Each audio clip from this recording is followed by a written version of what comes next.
there's a drip line in the cave, isn't there? And that's... There is indeed a drip line, and that, well, it did cause us some difficulties insofar as large number of the bones were completely concreted in, as the one you've seen, the femur, horse pelvis, for example.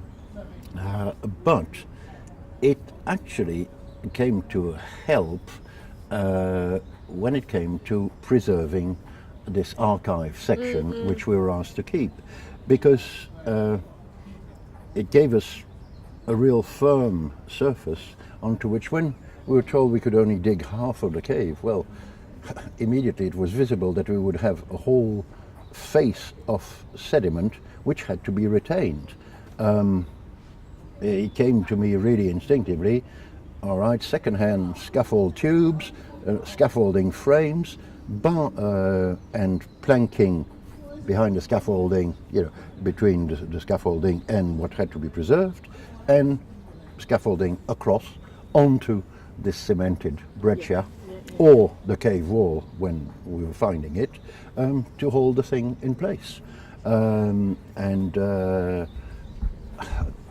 I did ask a friend who was a qualified engineer what he thought of it, and he thought, yes, it should be fine, particularly with the number of props I put, etc.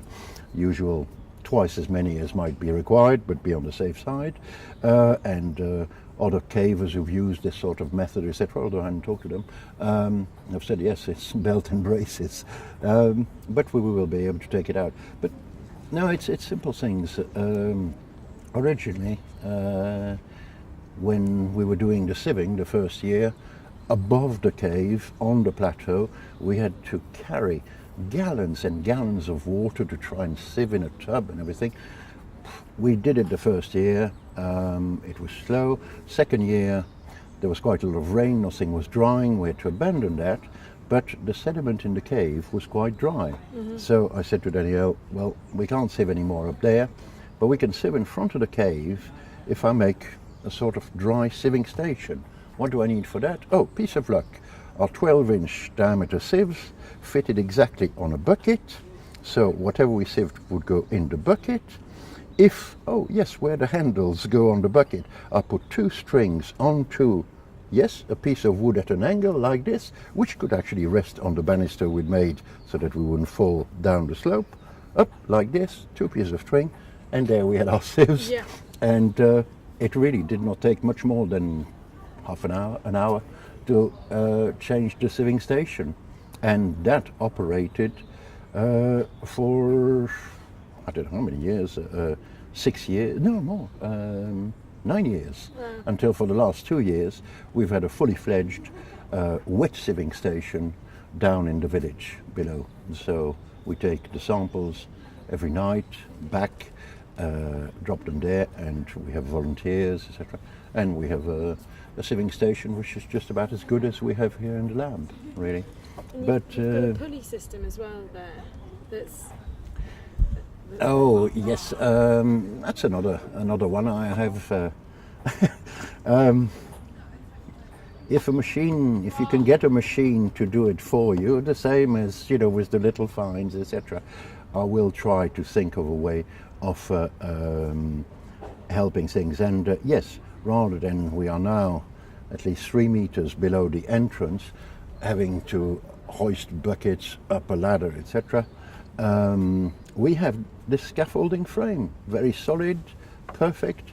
All I needed was a swiveling arm, held just by extension on one of the tall scaffolding poles for safety. Pulley there, rope, and you drop a basket in which they put the tub at the bottom, pull on the rope, and then pull on the rope to make the arm go back like this, lower the thing, and in order for the bucket not to risk dropping down, I took from yachting pulleys with brakes on. Okay. The moment the rope goes back, it will automatically break itself and the weight is held. It's when you pull on it that it opens it.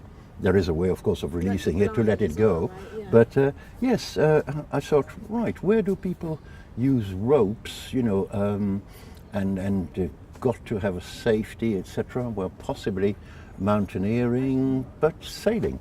Yeah. I just went on the internet, looked at the website of a ship chandler, and yes, there were the pulleys I wanted. I have done that throughout my life, and I'll do it here, looking in other labs at the equipment they have, and even if my purpose is slightly different, but the equipment will do fine, it adds to the sort of thing.